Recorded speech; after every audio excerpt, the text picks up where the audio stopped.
I don't like the way I said that, but welcome back.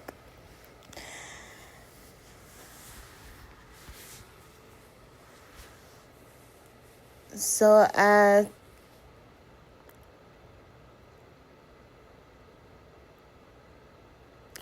came across two different leadership styles. And what I was kind of observing from the different leadership styles that I was able to take a look at, I noticed that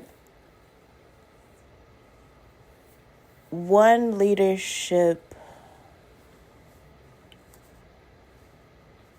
had a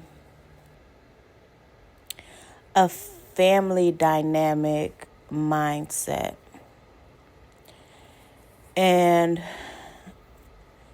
the other, I don't want to speak too much on the thought process of that leader because I really don't know. I see the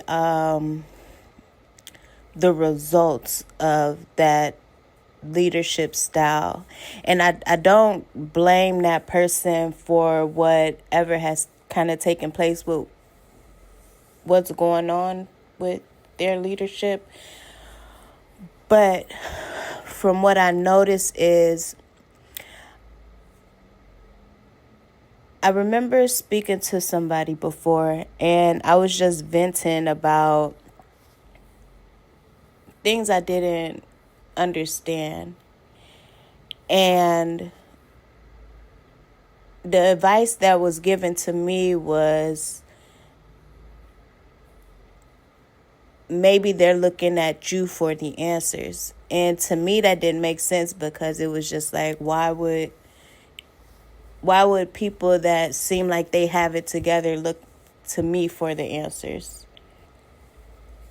And then there was another time where I got some advice from someone where they told me to always go with my first mind. And that's kind of like that saying that's out there that says, like, follow your gut.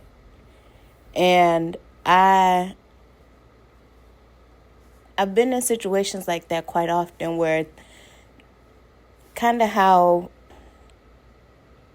when Jesus was talking to Mary and was telling Mary that he had to be about his father's business, and she didn't like press him to kind of figure out what that meant. She just kept it in the back of her mind for when it was time for it to make sense. And that happens to me quite often. Like I'll hear something and in the time it don't really make sense to me, but I'll wait and God will bring it all together to make me understand his point in what he does. So when I was observing these leadership styles, what came down to, I don't know. I want to say, like, it came down to influence. And it's like there's people that are in what other people would consider more powerful positions and would say that their decision making isn't influenced by others or doing what's best for what they're trying to accomplish may not seem like it makes sense for the perspective of others, but it makes sense for how they're trying to maintain or sustain their livelihood. And what it made me think of was the centurion,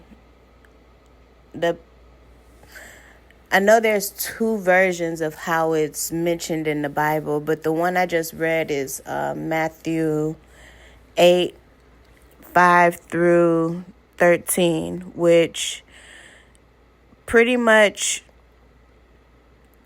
a centurion is telling Jesus that he has a servant paralyzed at home and suffering.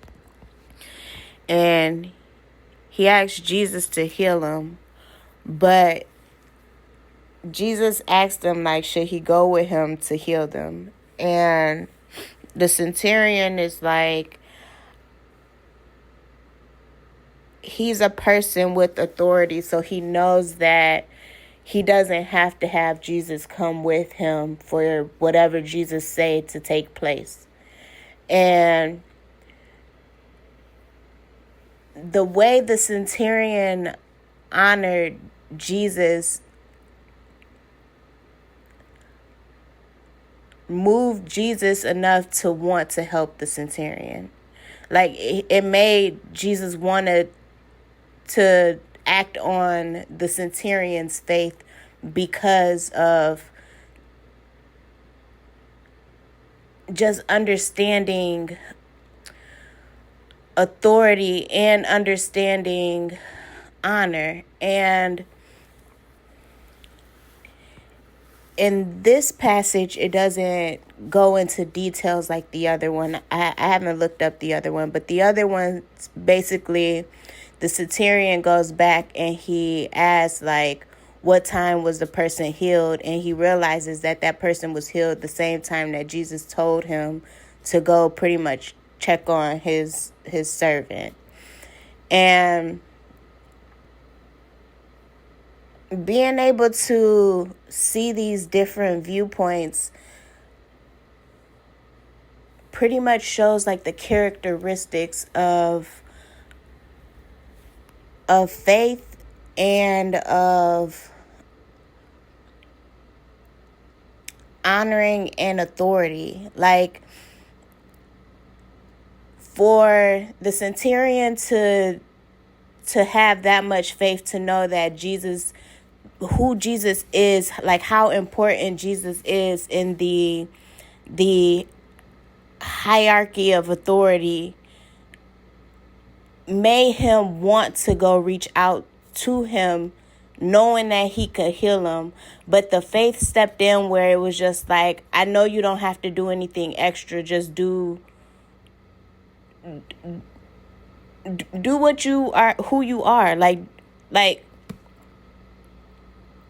because I understand who you are. I know all you have to do is say a word and it'll take place. So because I know, or I understand this spiritual ranking, I'm asking you to just go ahead and say the word. And just imagine Jesus being around all these people, doubting him, not understanding who he is, and Jesus just really out there just trying to do exactly what this man had faith in him to do. Jesus had to tell him, like, since I've been here, like, I ain't had nobody show that much faith. Like, that definitely can be explained better. But for a person to step down out of their comfort zone, or to come out of what's to make a way to come from wherever they're at to get to the person they know can help them, because they know that he can help them, shows the type of faith that that person has. And right now, it's people that are literally just not, they don't know this Jesus thing. They don't know who Jesus is. They want to know. They literally want to know, like, who is this man that so many people are putting their faith in him like this, to get past the BS that's taking place, and they're at peace.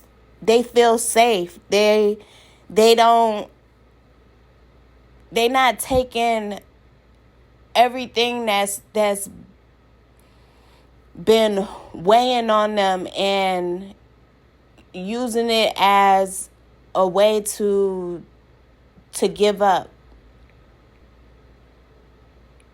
Like, I've seen how people are trying to test God and make a mockery of him.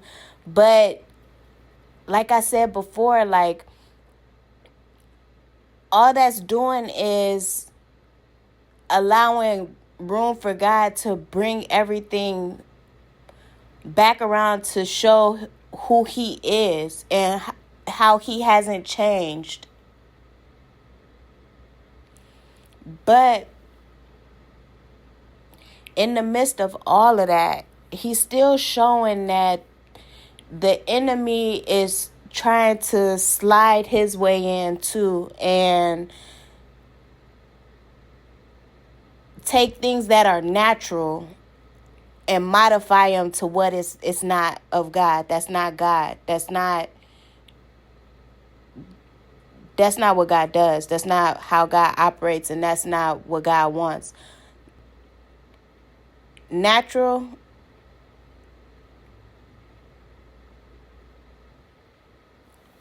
So I saw how, like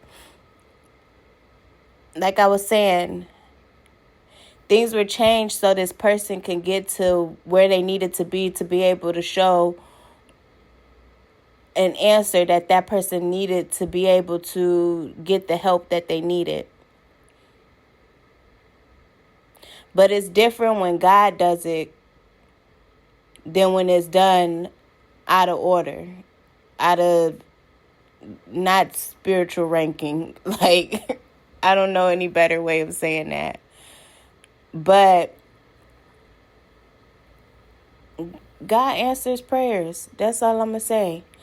And that's all I got for now. Until next time.